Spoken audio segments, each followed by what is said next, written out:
Nneka Ejiofor, a human rights advocate, has condemned alleged threats and defamatory comments made by Simon Ekpa against Ejiofor, a legal counsel to IPOB leader Nnamdi Kanu, as offensive and unacceptable.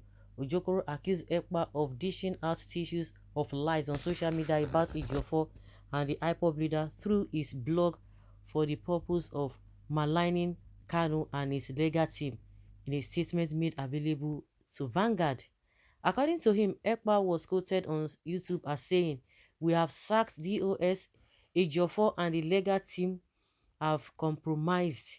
Ejiofor and DOS are both employed by the Nigerian government. We don't take orders from anyone in the DSS dungeon," he said, referring to Kanu and mocking Kanu's order to end the sit-in.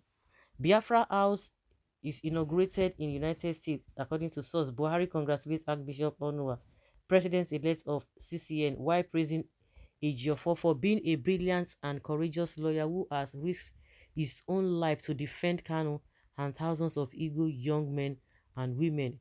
The activist stated that a few defamation suits will soon be filed in the court against Ekpa and his co-truthers. Sir Ifeanyi Ejiofor and his team of lawyers have been defending Nnamdi Kanu and thousands of others identified as Biafrans in cases that most lawyers in Nigeria would not want to touch for fear of being targeted by the Nigerian government's forces, according to the statements. There's a video evidence and court judgment that shows Ejiofor and many of his clients who have been identified as indigenous Biafrans have been victims of police brutality on numerous occasions. Many believe that the most recent leather invasion of Ejiofor's home at night shortly before Kanu was kidnapped was intended to scare away other lawyers from defending Kanu if Ejiofor is out of the way. With all this, I find the actions of some gullible Igbo who are applauding the threats against Ejiofor to be very offensive and unacceptable. Are some Igbo people this erratic and capricious, with no emotional intelligence to decipher a series of contradictory lies and deceptions sold to them by Ekpa? Ejiofor also stated that Ekpa has been plotting to depose Nnamdi Kanu and seize control of IPOB. According to him, he has been laughing vitriolic attacks on Kanu in order to achieve this singular goal, but he lamented that only the gullible will see the deception and lies in the formation he has been disseminating. Simon Ekpa has been laying the groundwork to attack Nnamdi Kanu, and he is already doing so in such a constructive reverse psychology through a number of his YouTube broadcasts, where he said Kanu would end up like Ralph Wazurike and that he is the better anointed David than Kanu, whom he labeled as Saul. He also boasted that he had accomplished something that Kanu had never accomplished, and that Kanu needed him more than he needed Kanu. He recalled how Ekpa insulted the Catholic Bishop of Enugu Diocese, Reverend Dr. Enoja, who had tried to call Ekpa to order through his spokesperson over the senseless and criminal enforcement of the sit at home, which Kanu had ordered from the DSS detention to stop.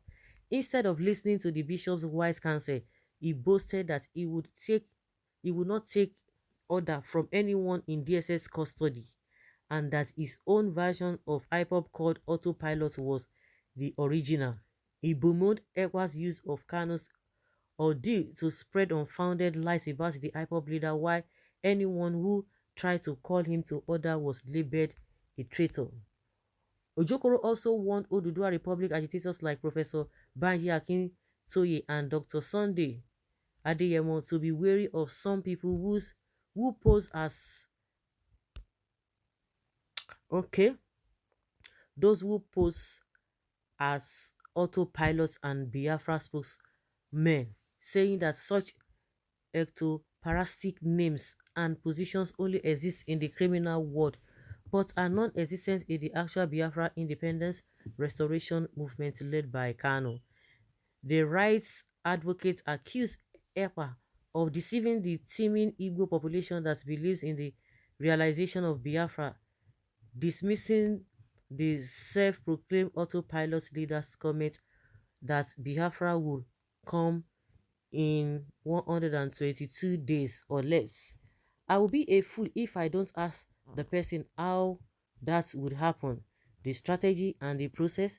This is not to say that we do not believe in miracles or understand spiritual things. We do, but that is not the point here. It is insane for Ekpa to claim that it will bring Biafra to reality in 122 days, while also calling for a conference to teach Biafrans how to seek asylum in a foreign land, he said. Hmm. I don't really understand what is going on, where this Ekpa stands.